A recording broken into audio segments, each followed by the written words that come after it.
Hi, Natalie. Guess where I am right now? What? Is that you, Tracy? Long time no see. It's been several years, right? Do you know where I am right now? I'm really sorry, but I don't have the time for that right now. I'll contact you again when things have settled down. You haven't been able to contact your husband Harry since last night, right? What? Do you know something about it, Tracy? If you know where he might be, then tell me. Even if it's just a tiny clue.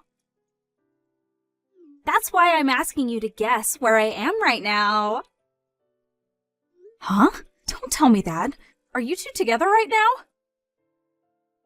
Yep, we've been together since last night. I'll ask you again, all right? Do you know where I am right now? Tracy. The answer is the Love Hotel in the town next to ours. I spent the past night taking my time tasting your husband Harry. He was super delicious. Thanks for the meal. Well, it's already been 3 months since we started going out, though. Just what are you thinking? Harry is my husband, and to think that I considered you my friend ever since middle school. What? Seriously?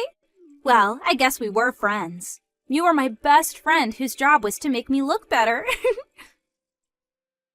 I made you look better? Is that so? Fine, I understand now. That's all I wanted from you. I'm going to be making out with Harry for a bit longer, so why don't you get the divorce papers ready while you're waiting for us? Bye then!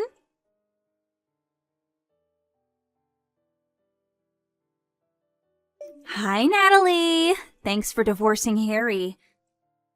But don't you think asking a friend to pay an alimony is a little mean? You could have at least made it cheap since we're friends.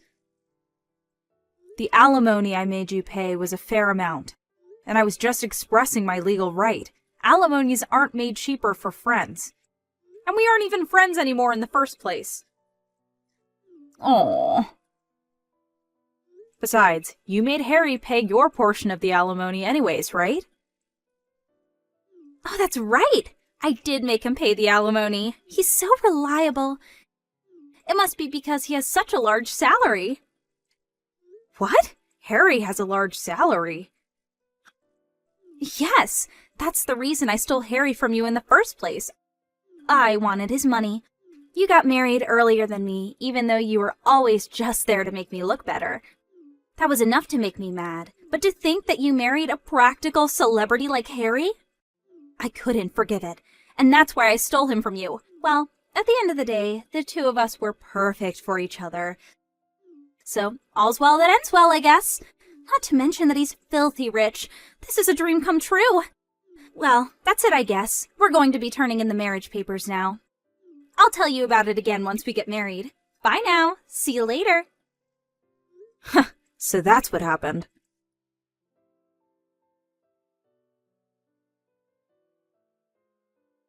Hi, Natalie. We just turned in our marriage papers.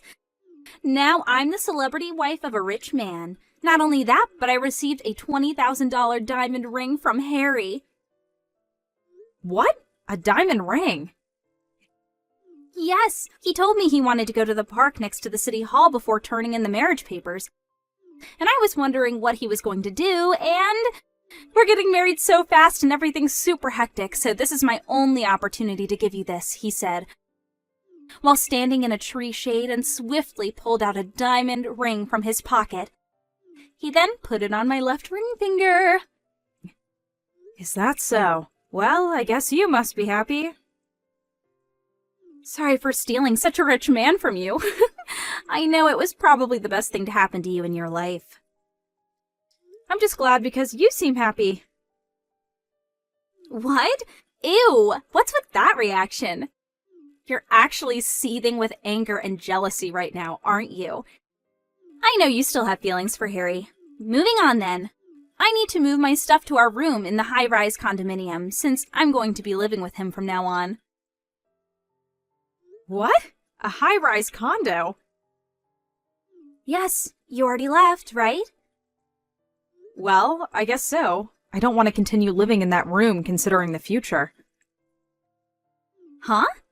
I said me and Harry are going to be living there from now on. We're already on the first floor of the building, so bye!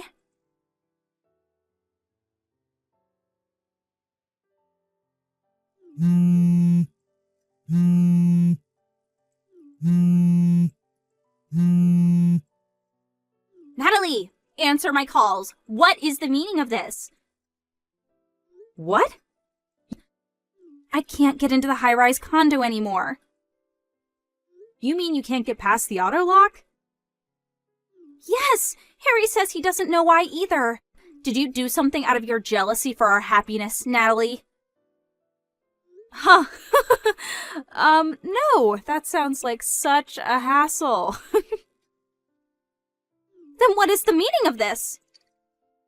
I just canceled my residence contract at that condo. What? Your residence contract? Huh? Don't tell me, but does Harry still think the room was his or something? What do you mean? It isn't his?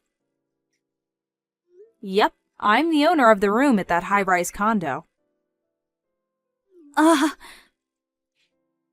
You see, Harry thought I had bought the room instead of renting it, and said during our divorce he's going to be receiving this house as part of my division of property. The lawyer I hired explained to him multiple times that I had paid in full for the room's rent. I thought that he had finally understood, but based on what you're telling me now, it seems that wasn't the case. Seriously?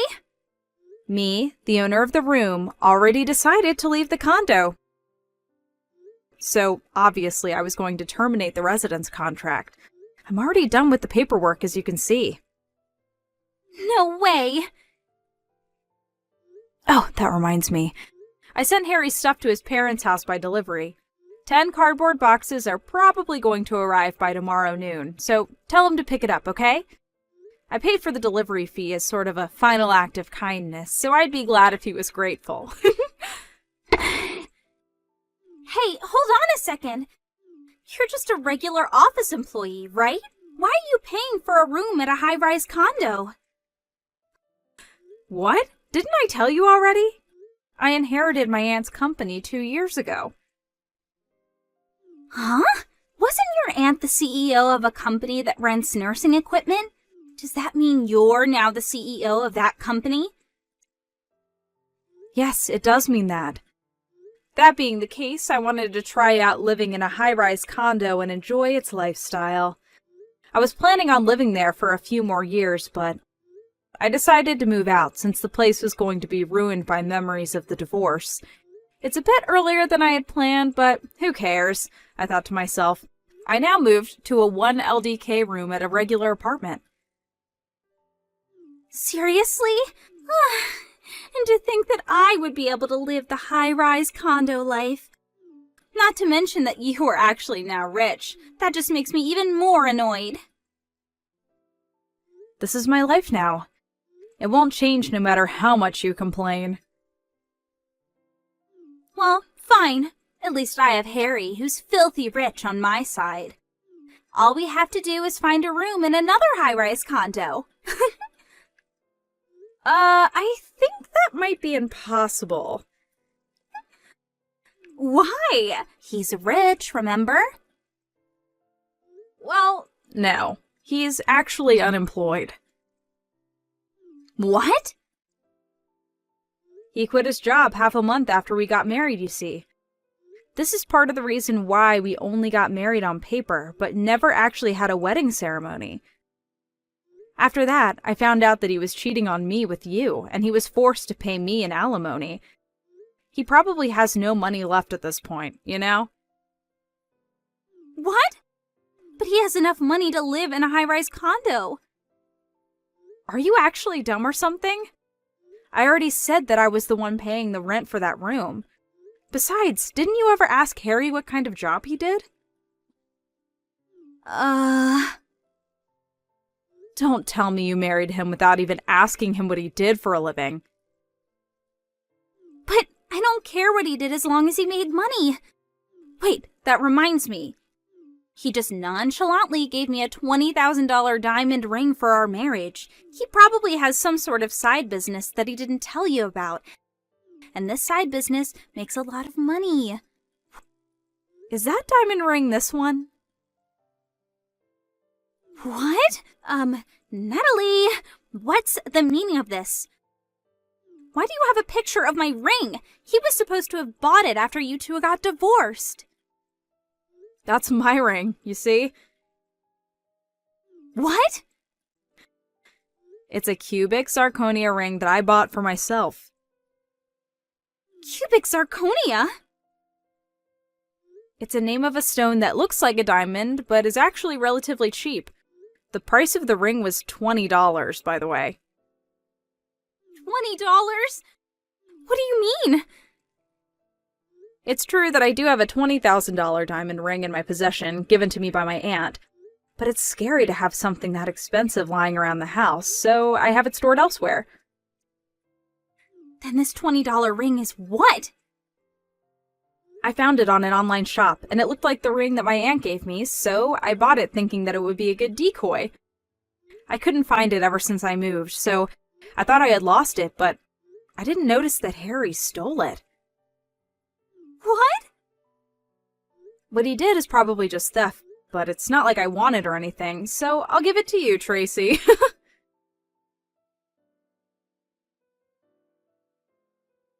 What is this? Huh? The wedding ring! Harry thought it was a $20,000 diamond ring your aunt gave you, so he took it as part of his property division.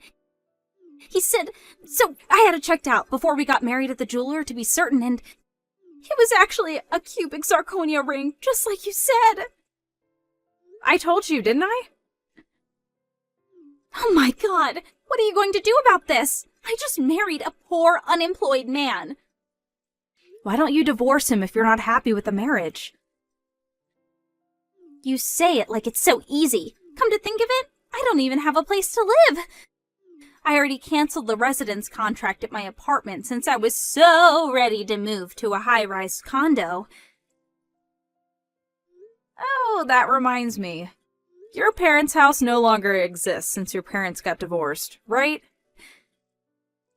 That's right. My. What do you mean, my? You're the one who started all this mess, Natalie. How is this my fault?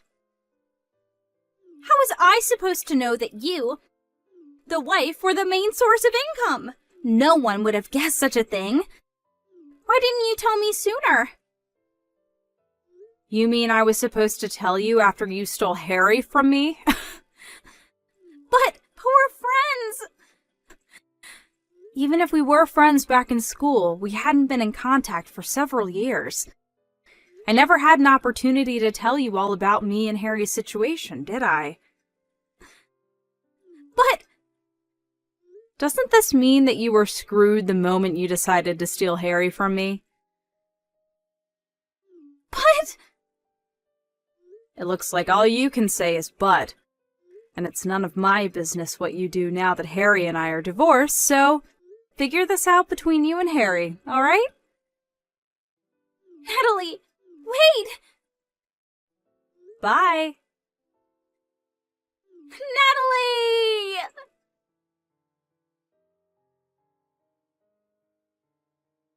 Tracy and Harry were saying that they had nowhere to live now that I'd moved out of the high-rise condo.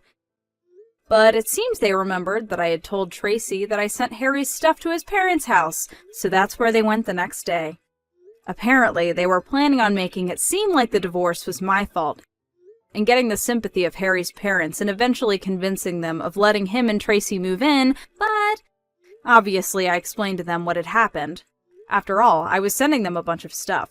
The two arrived at Harry's parents' house not knowing that they already knew what had happened and started spewing their lives, which made Harry's parents even more furious. Harry's father, absolutely enraged, arranged and put into motion an improvised plan. I handed over the two of them to my friend who's a fisher. So they won't be coming to land for a while, I think, he said. I imagine they were sent out on a deep-sea fishing boat. but I didn't think any further.